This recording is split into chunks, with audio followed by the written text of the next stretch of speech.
17. I can take this one. Okay. Okay. So this power, I see there's a lot of like a bluish, and there is some like this collagen, like a pink color. Yep. And I mean, it's mostly the lesion is in the dermis. Good. And this power, I see like these are like a foamy cells, lipid-laden histiocytes. Yep, very good. Foamy cells. And what about And I these? see like if we have these touton giant cells, yes. So Very we have good. the touton giant cells as well. So yeah, with this like lipid and foamy histiocytes, and then like some inflammation in the background, also with touton giant cells, that would be juvenile xanthogranuloma. Yeah, very good. Juvenile xanthogranuloma, JXG, also known as solitary xanthogranuloma, because even though they're more common in kids, they also occur in adults.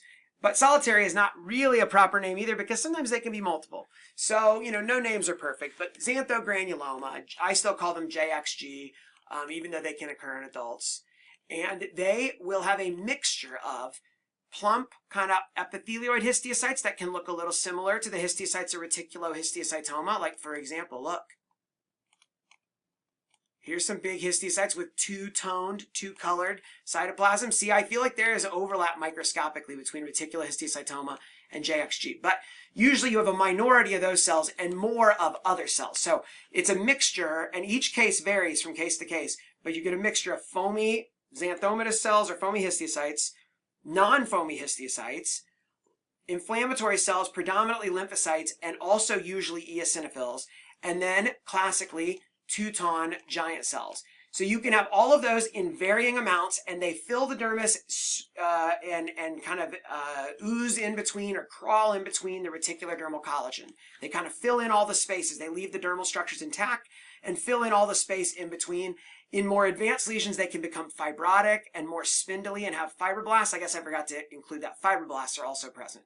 So some lesions become relatively fibrotic and begin to look kind of like dermatofibroma. Some earlier lesions are almost entirely foamy and they can mimic xanthoma. Or I've even seen cases that look really similar to cutaneous mastocytoma, actually.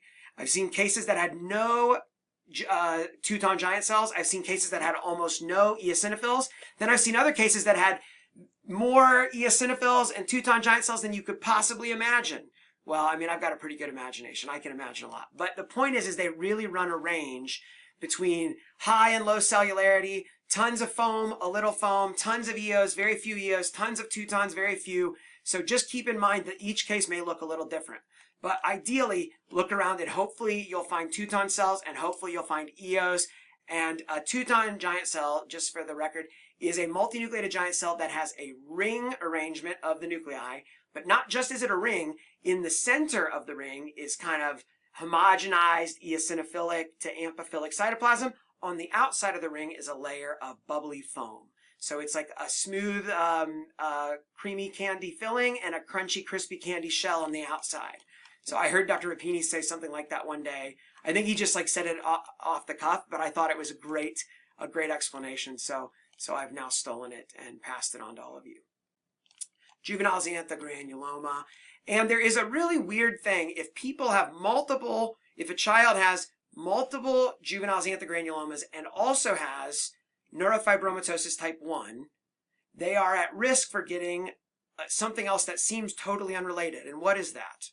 This is a weird, esoteric question for the boards, but also occasionally has had real life significance in detecting disease. I think I know it. Okay. It's JML. Yes, juvenile myelomonocytic leukemia, JMML. For whatever reason, and I still don't really understand how to wrap my brain around this, people with NF1 that get multiple JXGs have a risk of developing this uncommon type of leukemia. So strange, huh? All right, so that is a JXG, a good example. Next case.